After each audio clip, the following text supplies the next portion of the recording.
الله ونشهد أن محمدا عبده ورسوله أما بعد فإن خير الحديث كتاب الله وخير الهدي هدي محمد صلى الله عليه وسلم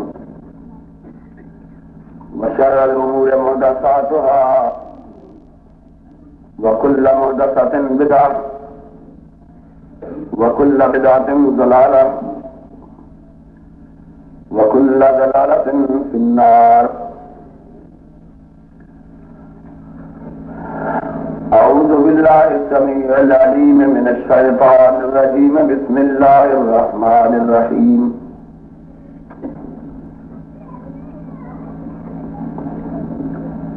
والضحى والليل إذا سجى ما ودعك ربك وما قلى وللآخرة خير لك من الأولى ولسوف يعطيك ربك فترضى ألم يجدك يتيما فآوى ووجدك ضالا فهدى ووجدك عائلا فأغنى أما اليتيم فلا تقهر وأما السائل فلا تنهر وأما بنعمة ربك فحدث. صدق اللہ مولانا العظیم. حضرات،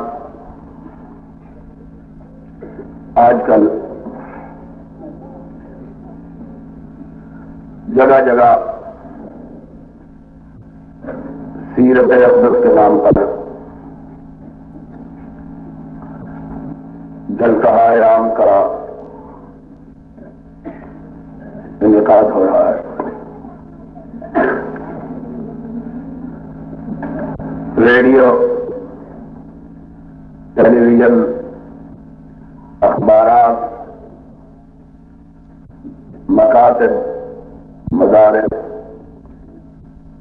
اور چند دن پہلے تک کالجز، یونیورسٹیوں میں بھی اسی موضوع پر جلسے ہوتے رہے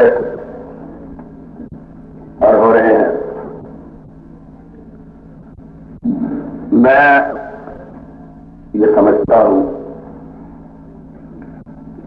کہ آپ میں سے کوئی بھی بزرگ ایسے نہیں ہوں گے جنہوں نے سرور گرامی علیہ الصلوۃ والسلام کی ذات اقدس، آپ کی حیات مبارکہ، آپ کی سیرت پاک اور آپ کی زندگی مبارک کے بارے میں بہت کچھ نہ سن رکھا. کوئی بھی بیان کرنے والا سرور گرامی علیہ الصلوۃ والسلام کی سیرت پاک کے بارے میں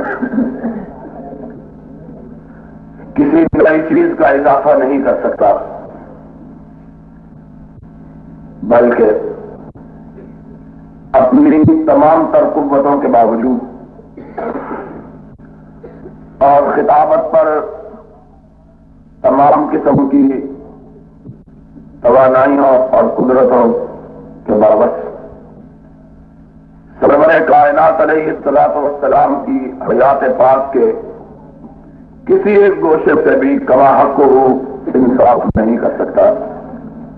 اس لیے کہ آپ کی سیرت پاک کا کوئی پہلو بھی ایسا نہیں ہے جس پہلو پہ انسان گفتگو کرے اور وہ کیف و سرور اور انبساط و سرور میں ڈوب نہ جائے. کیا مصیبت ہے یہ؟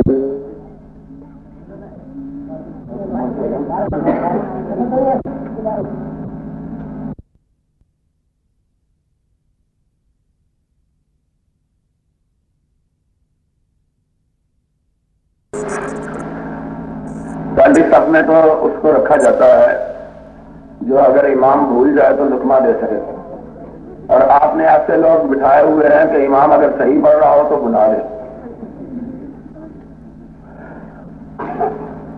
بہرحال میں یہ کہنا چاہتا تھا السلام علیکم ورحمۃ اللہ کہ وبرکاتہ۔ اصل مقصد یہ تقریر آپ دعوت قرآن و حدیث سرور چینل سے گرامی سماعت علیہ فرما رہے الصلوۃ ہیں۔ والسلام کی تمام سیرت کے جید بیان اکابر سے علماء حدیث کی تقریروں کا واحد اس بات کا چینل اظہار دعوت نہیں قرآن ہوتا و حدیث، دعوت کہ جو قرآن و کبھی حدیث۔ کرنے والا السلام علیکم ورحمۃ اللہ کوئی وبرکاتہ۔ اپنی خطابت کے جوہر دکھلائے یا ادب پارے پیش کرے یا کوئی ایسا پہلو لوگوں کے سامنے رکھے جو کہ مسلمانوں کی نظر سے پوشیدہ، بلکہ سیرت کی مجالس سے صرف ایک چیز مقصود ہوتی ہے، اور وہ یہ کہ لوگوں کو اس مینارہ نور کو بار بار سامنے رکھ کر یہ بتلایا جائے کہ ہم اپنی زندگیوں کو کس طرح اس سانچے میں ڈھال سکتے ہیں جس سانچے میں رب کائنات نے محمد الرسول اللہ کو ڈالا ہے علیہ الصلوۃ والسلام۔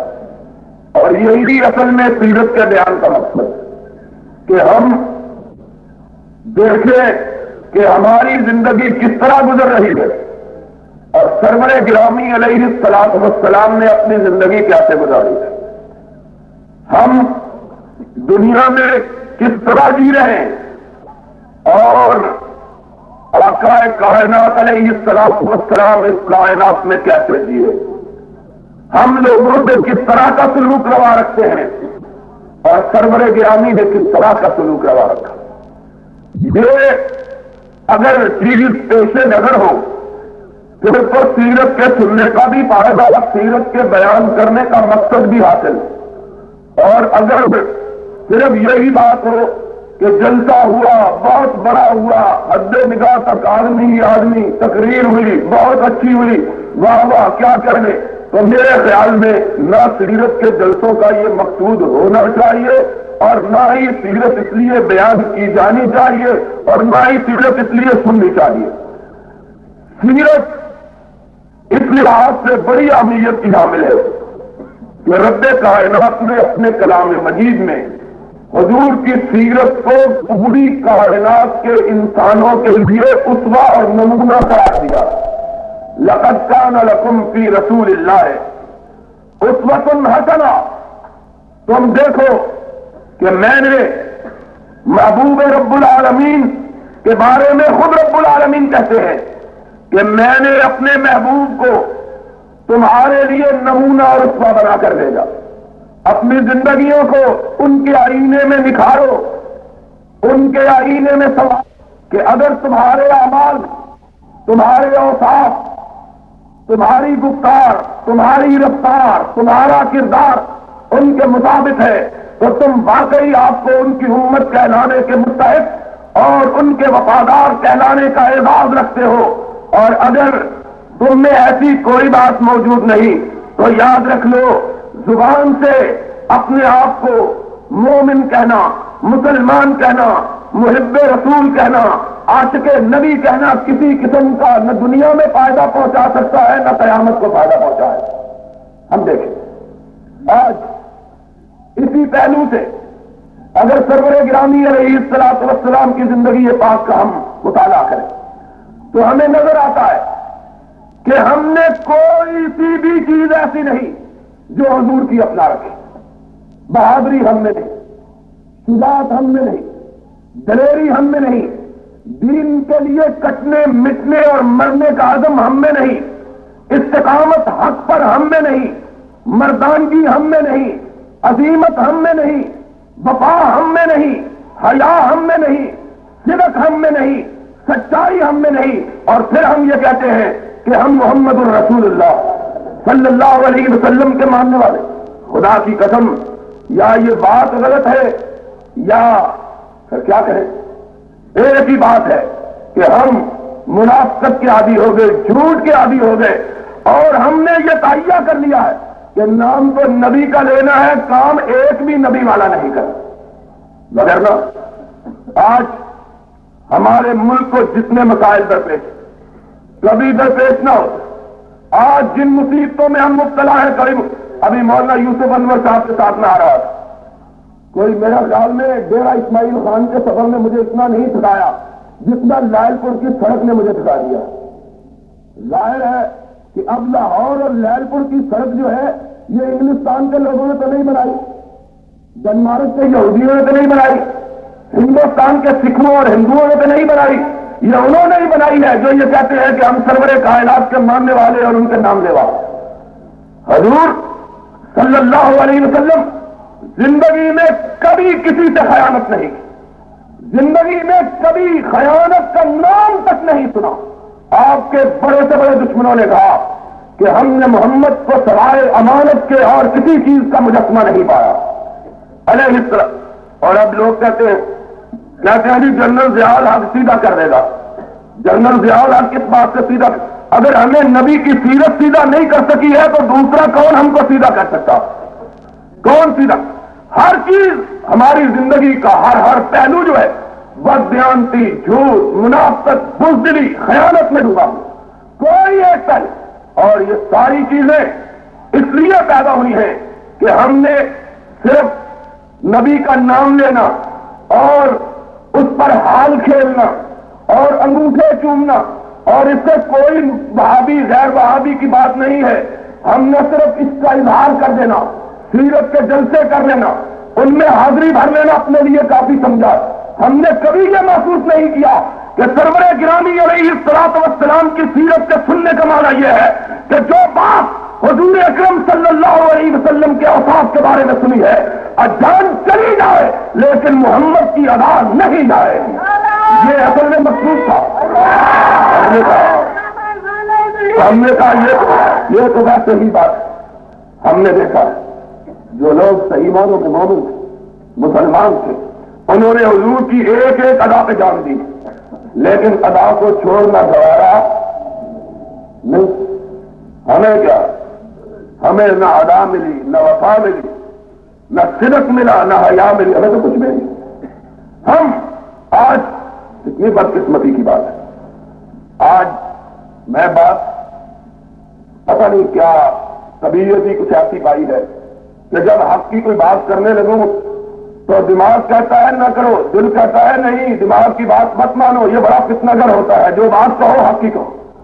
آج ووٹ لینے کے لیے یہ کہا جاتا ہے عورتوں کو اجناب دنیا سے نکالا نہیں جا سکتا، یہ بھی معاشرے کا حصہ ہے، ان کے بھی حقوق، اور حقوق کا معنی بے حیائی، حقوق کا معنی فحاشی، حقوق کا معنی عریانی، حقوق کا معنی بہنوں بیٹیوں کو سرعام رسوا کرنا لیا جاتا ہے۔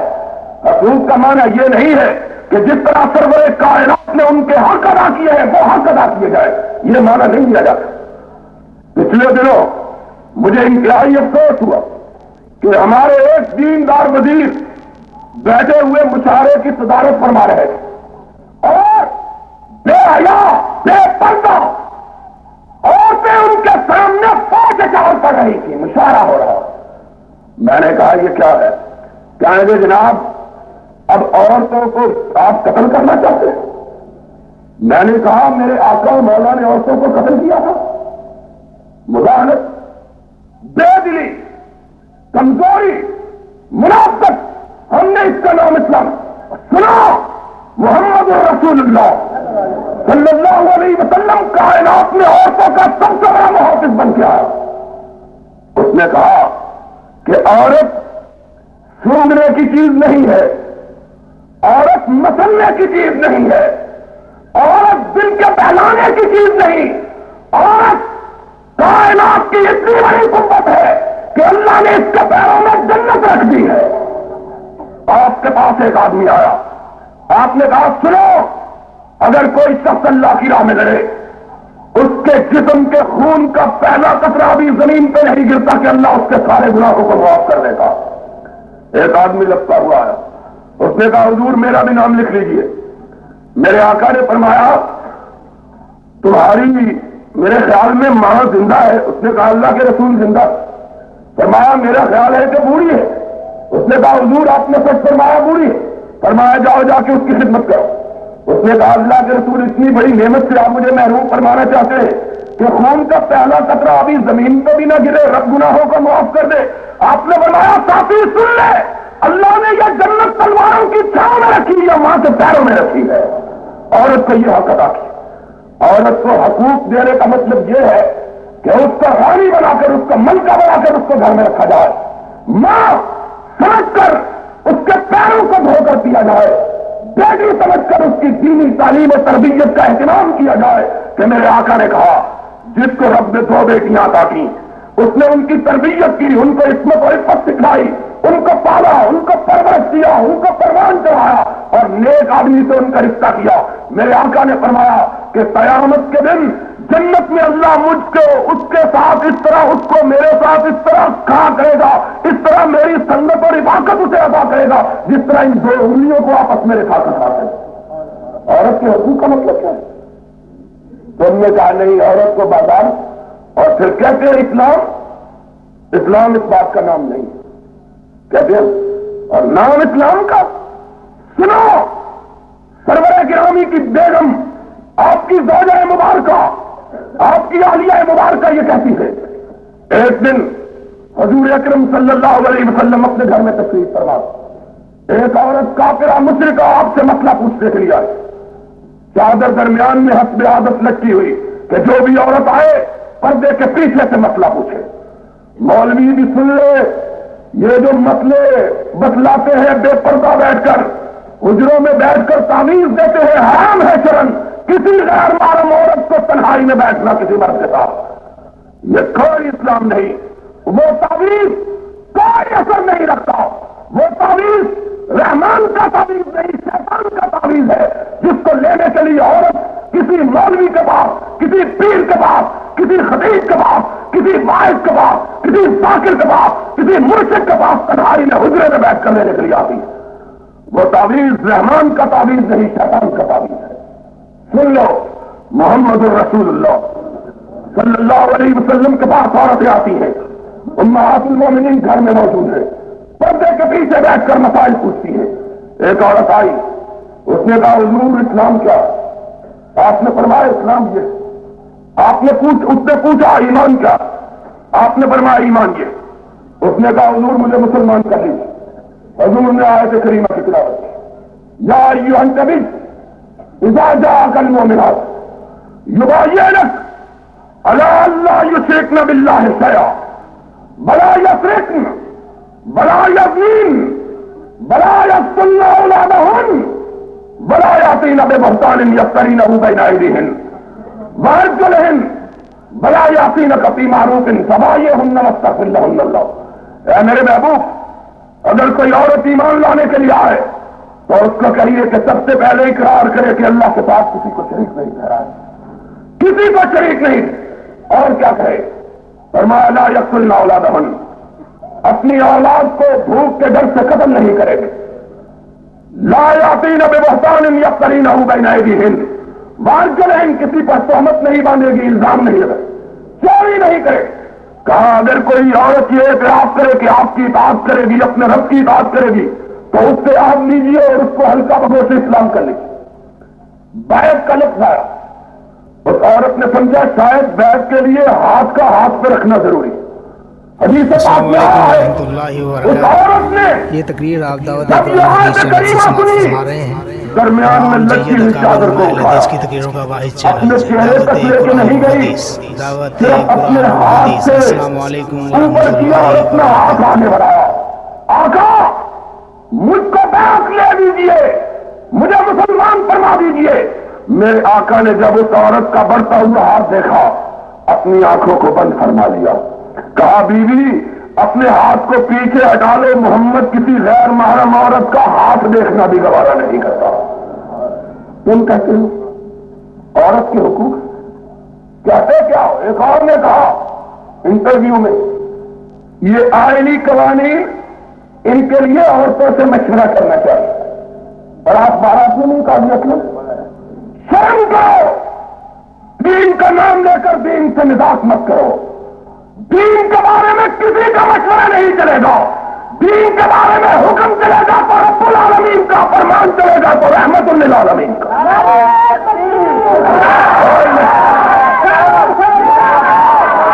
کوئی مشورہ نہیں۔ مشورہ کیا؟ بزدلی میں نے برملا کہا، لاہور میں کہا، ملتان میں کہا، ڈیرہ اسماعیل خان میں کہا، گجرات میں کہا، جیلم میں کہا، آج فیصلہ آباد میں کہتا ہوں، ہر چیز کے بارے میں مشورہ کیا جا سکتا ہے، شریعت کے بارے میں کسی سے مشورہ نہیں کیا جا سکتا۔ شریعت کو گھڑی نہیں جاتی، شریعت کوئی میز نہیں ہے جس کو ترخانوں سے بنوایا جائے، شریعت کوئی زنجیر نہیں جس کو لوہاروں سے گھڑوایا جائے، شریعت کوئی زیور نہیں جس کو سناروں کو دیا جائے، شریعت اس کا نام ہے جو رب العالمین نے رحمت للعالمین پر نازل کی ہے۔ تو مشورہ کو سنو، مسئلہ آیا تو سن لو، اور شریعت بنانے کا حق تمہیں کہاں سے ملے؟ شریعت کے بارے میں مشورہ کرنے کی اہلیت اور اس کی صلاحیت یہ تو بات کی بات ہے، اس کا استحقاق تمہیں کیسے حاصل ہو؟ برسر منبر کہتا ہوں، یہ سارے علماء میری بات کے ضامن ہیں، اگر کوئی بات میں پوچھنا چاہے تو ان سے پوچھے، یہ میرے نائب ہیں اس مسئلے میں۔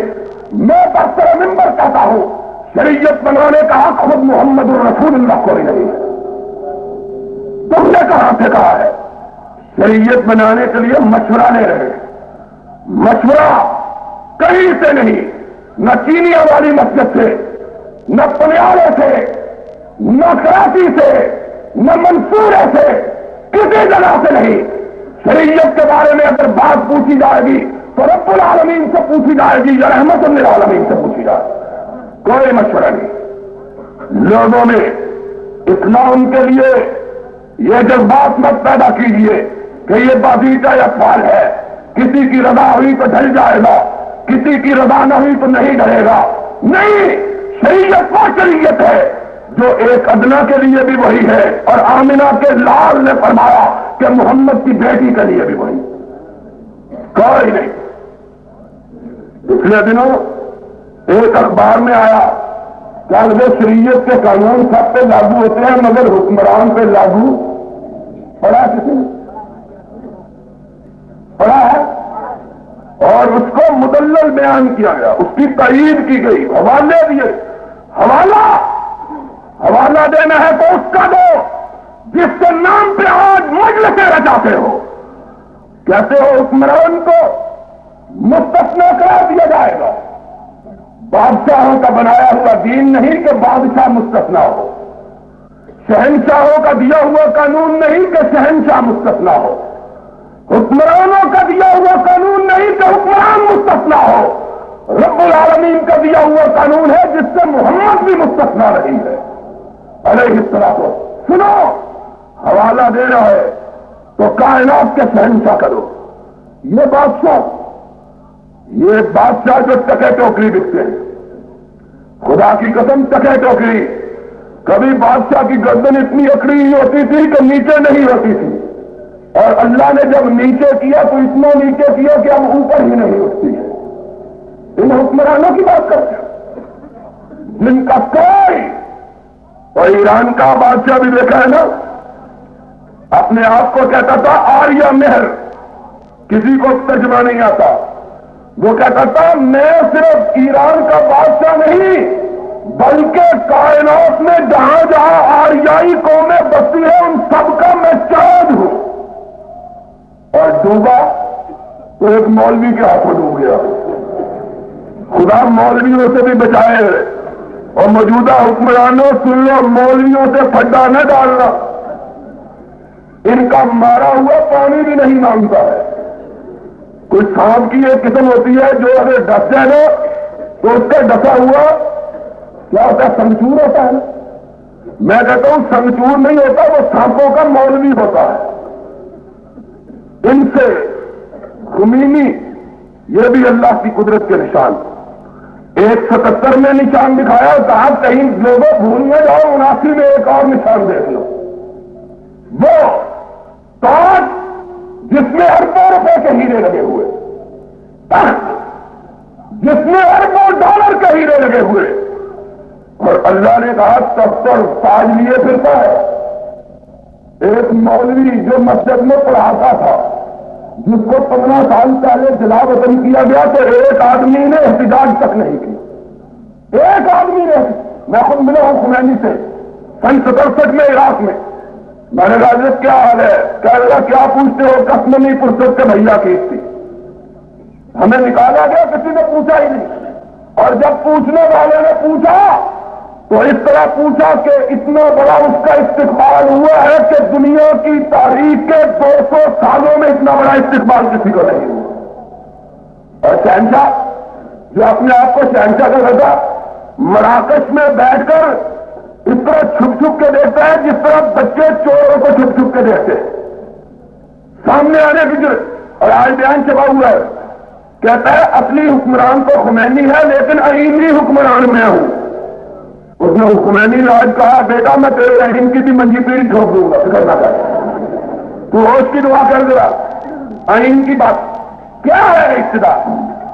اقتدار کو مستثنا کرتے ہیں کہ یہ آؤ حوالہ دو تو اس کا دو، اور جس کو اقتدار بندوں نے عطا نہیں کیا رب نے عطا کیا ہے، اور جس کی شہنشاہی قیامت تک ختم ہونے والی محمد الرسول اللہ کی شہنشاہی، آپ کی حکمرانی کبھی ختم ہوگی؟ رب نے کہا جب ان کی حکمرانی ماننے والا دنیا میں نہیں رہے گا میں دنیا ہی باقی نہیں رکھوں گا، پر دنیا ہی نہیں رہے۔ انہوں نے وقت آخر سیرت ہی ہے نا بیان، وقت آخر ہے، منبر پر تشریف فرما ہے، صحابہ کا جم کشا ہے، آپ نے ایک نگاہ ڈالی، جانثار وفادار، ادنا اشارے پر اپنی گردنوں کو کٹوانے والے، اپنے مال و دولت کو لٹانے والے، اپنا سب کچھ نشاور کرنے والے، اپنی اولادیں آپ کے قدموں پہ قربان کرنے والے سب بیٹھے ہوئے۔ آپ نے ارشاد فرمایا لوگوں سنو، لوگ گوشت بر آواز بن گئے، کہنے لگے آقا کیا ارشاد ہے؟ فرمایا مجھے ایسا معلوم ہوتا ہے کہ میرا وقت آخر آ گیا۔ کیا آپ نے فرمایا سنو میں جا رہا ہوں اور نہیں چاہتا کہ اس عالم میں جاؤں کہ کسی ایک شخص کو بھی محمد کے بارے میں کوئی شکوہ اور شکایت علیہ السلام آقا آپ کے بارے میں شکوہ کہا میں نے لمبا عرصہ تم نے گزارا صحیح اس مرض قائد کی حیثیت، سالار کی حیثیت سے، کمانڈر کی حیثیت سے، جج کی حیثیت سے، حاکم کی حیثیت سے، شاعر کی حیثیت سے، پیغمبر کی۔ فرمایا کسی کو مجھ سے کوئی شکوہ اور شکایت ہو تو دنیا میں بدلہ لے لے، قیامت کے دن دعویٰ دائر نہ کرے۔ کس کا حوالہ دیتے ہو؟ کس کا حوالہ؟ کہتے ہیں جناب بادشاہ حکمران، وہ حکمران جو آج برسر ممبر ہے تو کل سرے بار ہے، اس کا حوالہ دیتے ہیں جو آج تخت میں بیٹھا ہوا ہے تو کل تختے پر ہے، ان کا مستقبل۔ اور اس نے کہا جس کی قیادت و قیامت تک باقی رہے گی، اور جو اس کی امامت کو نہیں مانتا رب اسے نہیں مانتا۔ اس نے کہا جس کو مجھ سے شکوہ اور شکایت ہو دنیا میں بات کرے، بدلہ لے لے۔ صحابہ دم بخود ہے، فرمایا اگر کسی کو محمد نے زبان سے علیہ الصلوۃ والسلام اپنے ہاتھ سے تکلیف پہنچائی ہو، ایک آدمی دور سے اٹھا ہے، اس نے یہ نہیں کہا حضور آپ مستثنا ہے، کہا آقا مجھے ایک دفعہ آپ سے تکلیف پہنچی۔ صحابہ حیران و شبدر، فاروق کا ہاتھ بار بار تلوار کے دستے پر پڑ رہا ہے، کون ہے جو یہ کہتا ہے کہ ضرور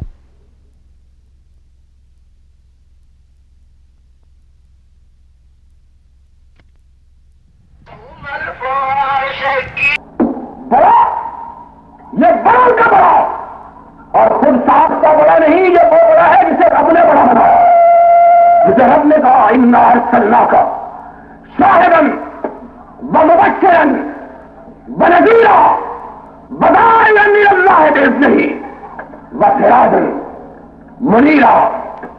یہ وہ ہے جسے رب نے بڑا کہا۔ نیچے اترا، ساتھی کے پاس گیا، ساتھی مار لو، کہا جب آپ نے مجھے مارا تو چھڑی کے ساتھ مارا تھا۔ صحابہ کی ہچیاں بلند ہوئی، آقا کائنات نے اپنی چھڑی اسے تھما دی، فرمایا ساتھی تم بھی مجھے چھڑی سے اسی طرح مار لو جس طرح میں نے تمہیں مارا۔ اس نے کہا حضور جب آپ نے مجھے مارا میں ننگا بدن تھا، اور دیکھو کہنے والوں حکمران مستثنا ہے، حکمرانوں کا حکمران ایمان